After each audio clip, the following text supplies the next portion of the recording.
Salut les randonneurs, j'espère que vous allez bien. Aujourd'hui, dans cette vidéo, je vais vous présenter 7 astuces pour ne plus avoir froid dans vos bivouacs cet hiver, plus un bonus à la fin. Donc restez, ça va être intéressant. Si vous n'êtes pas encore abonné à la chaîne, je vous invite à le faire pour suivre toutes les prochaines vidéos. Allez, c'est parti.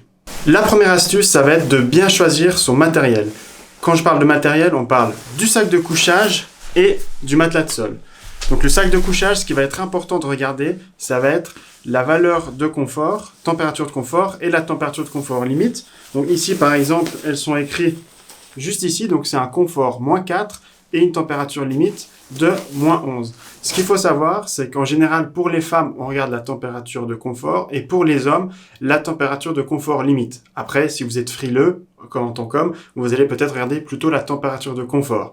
Ce qui est intéressant, c'est toujours de garder une petite marge. Si vous allez dormir à un bivouac où il va faire -10, peut-être préférez un sac couchage qui aura une zone de confort à -12, -14, comme ça vous avez un peu de la marge pour avoir plus chaud.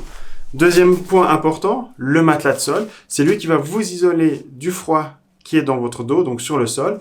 Et lui, c'est important d'avoir une bonne air value. Donc l'air value, typiquement, pour l'été, c'est entre 1 et 2. Pour l'automne, le printemps, ça va être entre 2 et 4. Et pour l'hiver, ça va être important d'être au-dessus de 4 afin de toujours avoir chaud. Si vous avez bien choisi vos éléments, vous avez déjà fait une bonne partie du travail pour avoir chaud durant votre bivouac. Deuxième astuce, après avoir bien choisi son matériel, on va aussi bien l'utiliser. On va commencer par le matelas de sol. Plus vous allez le gonfler, mieux il sera isolant. Donc premier point. Et ensuite, pour le sac de couchage, c'est vraiment important de bien l'utiliser. Donc déjà, on va le fermer jusqu'en haut. Première chose, parce que la chaleur que vous allez produire, le but c'est de la garder à l'intérieur. Ensuite, si vous avez une collerette à l'intérieur qui va vous serrer le cou, tac, on la resserre, comme ça toute la chaleur qui va être dans votre corps ne va pas venir ici. Et le dernier point, peut-être le plus important, ça va être de resserrer le sac de couchage pour vraiment que la chaleur ne ressorte pas. Et l'idéal, c'est d'avoir juste ici la bouche et le nez qui soient ouverts, mais sinon tout le reste doit fermer. Comme ça, la chaleur va vraiment rester à l'intérieur de votre sac de couchage. Troisième astuce, les habits pour dormir. Ça ne sert à rien de dormir en doudoune dans votre sac de couchage, car le but du sac de couchage, c'est vraiment de garder la chaleur que votre corps va générer. Donc pour ça, il faut le remplir de chaleur.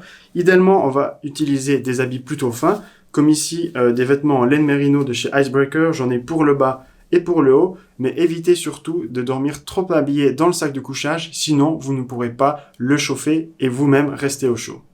Quatrième astuce, une grande partie de notre chaleur va sortir par la tête, ou en tout cas par la partie haute du sac de couchage, car c'est là qu'il y a l'ouverture. Donc, première astuce, ça va être de dormir avec un bonnet, comme ça vraiment la chaleur de votre tête va rester sur vous.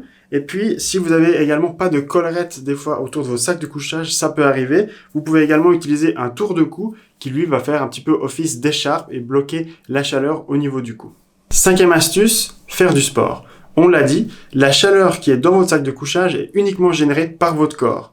Du coup, si vous ne voulez pas avoir froid dans votre sac de couchage, c'est important que vous générez beaucoup de chaleur. Donc je vous recommande, avant d'aller vous coucher le soir, faites un petit peu de sport, courez autour de votre tente, faites des pompes afin de bien stimuler vos muscles. Comme ça, quand vous allez aller à l'intérieur de votre sac de couchage, tout votre corps va être bien chaud, il va générer de la chaleur et comme ça va permettre de réchauffer plus rapidement votre sac de couchage. Par contre, attention, ne faites pas non plus trop de sport et être transpirant car c'est vraiment pas l'idéal.